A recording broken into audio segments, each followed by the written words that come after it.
In a world where assassins fall in love, destinies collide, and the camera operator has a serious addiction to dramatic zoom-ins.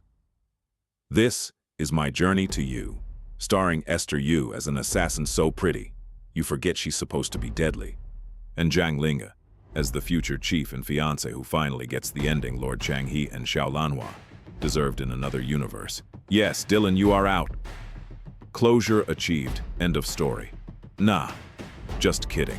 Prepare for an avalanche of face close-ups, slow motion that lasts longer than your lunch break, and fight scenes so gorgeous you'll rewind them like a sports replay, including that iconic flying above the cornfield moment that single-handedly paid the visual action team's rent. And just in case you forgot, this is a wuxia, giant Chinese characters explode across the screen mid-fight. Can you read them? Doesn't matter. They're there to intimidate you, featuring a masterclass in dramatic facial expressions. Zhang Linghe being upset in 47 distinct emotional flavors. Tian Jia Rui laughs like an unhinged villain in 32 different variants, because he absolutely knows he's stealing the show. Cheng Lei, staring at you with enough disdain to lower your self-esteem through the screen. Yes, my lord, I am unworthy of your gaze. Please stop looking at me like that. Esther Yu crying an entire river system that could irrigate 3 provinces. Enjoy your favorite, morally questionable tropes. A rotating lineup of women in the dungeon, because nothing says romance like ancient Chinese 50 Shades of Grey. Hosted by 2 torture enthusiast brothers who treat the basement like a family business. Your hosts, Tian Jia Rui and Cheng Lei, are already waiting downstairs, and the decor screams historical torture chic. Where can I sign up? Also, witness the rare and deeply satisfying moment of the male lead getting bitch slapped. A scene so powerful, it deserves its own award category. Oh, let me see that again.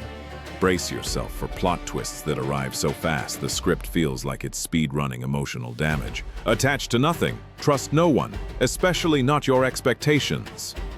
Introducing Zuoye, the patron saint of handsome supporting actors who will absolutely not get the girl, now completing a historic trilogy of romantic failure while looking devastatingly good doing it.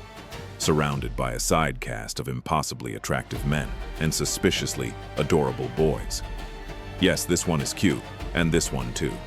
Never forget this evil little one. Petty, clingy, manipulative little disaster who makes villainy look like a competitive sport. Yes, Tian Jia Rui, we are looking directly at you. Stop grinning like that, you're making it worse.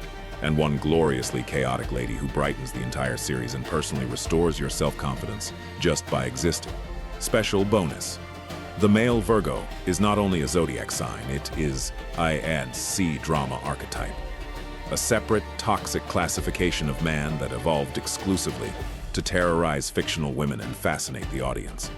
Exhibited here by Cheng Lei, a pristine specimen of impossible standards and weaponized nitpicking.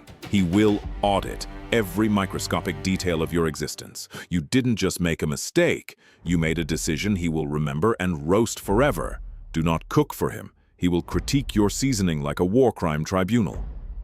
Do not bring flowers. They are incorrect on a spiritual level you cannot comprehend. This man runs on arrogance and disinfectant. His OCD-level cleanliness isn't a personality trait. It's a lifestyle brand. Hence, the endless bathing scenes because he requires purification after interacting with the universe. Nobody is clean enough for him. He enters rooms like a hostile takeover, assumes center stage by default. Gravity has to adjust accordingly. And from his preferred elevated angle, he will look down on you with the serene disappointment of a deity reviewing unfinished homework. The male Virgo trope exists for a very specific audience. If you enjoy being psychologically tyrannized by a beautiful control freak, congratulations, you've located your fictional apex predator. If not, maintain a safe viewing distance at all times. I have warned you. Final verdict. Come for the fantasy of being a female spy in ancient China, where every assassin is beautiful, lethal, emotionally intelligent, and socially engineered to manipulate entire bloodlines with a single smile. Stay to watch every single one of them fumble the bag, because despite starting as badass, cunning operatives who could outplay kingdoms, the series converts its female assassins into emotional hostages of their own hearts. Love becomes the ultimate debuff. One by one they fall, not in battle, but into becoming tools for other people's grand strategies. Even the female lead, mastermind extraordinaire, willingly volunteers as bait for her heartthrob's galaxy brain master plan. Yes, it's her choice. Yes, it's romantic, but she still gets outmaneuvered by the man she loves, while former rivals quietly upgrade themselves into brothers in arms running circles around everyone. Meanwhile, the female antagonist, allegedly ruthless, allegedly brilliant, also trips headfirst into the male lead's scheming orbit via her chosen life partner. And at some point she gets pregnant. When? During which episode, which microscopic nitpicking courtship scene with her male Virgo fiancé contained the hidden pregnancy speedrun? Because for someone built up as a monument of revenge and calculation, emotions derailed her with suspicious efficiency. The result? Female character development that starts razor-sharp and ends disappointingly blunt, especially when stacked against the steady growth arc handed to the male cast. And just when you think the show is done surprising you, it drops Joseph Zeng into the final episode like a philosophical grenade. Is this BL-coded tragedy? Is he mourning a life partner who died defending their home? Are we watching eternal companionship wrapped in wuxia aesthetics? And if one of them is stuck forever in a boy's body while sharing eternity with a man who looks twice his age and grieves like a widower? Well, draw your own conclusions. Overall, a wildly entertaining spectacle that sells you elite female assassins and delivers a masterclass in emotional sabotage, gorgeous men weaponizing strategy, and narrative choices that will live rent-free in your brain long after the credits roll. It is an outrageously entertaining roller coaster that crams enough plot twists into 24 episodes to fuel 3 normal dramas. If there's a season 2, I'll be there. If there isn't, I will just make one. I am serious.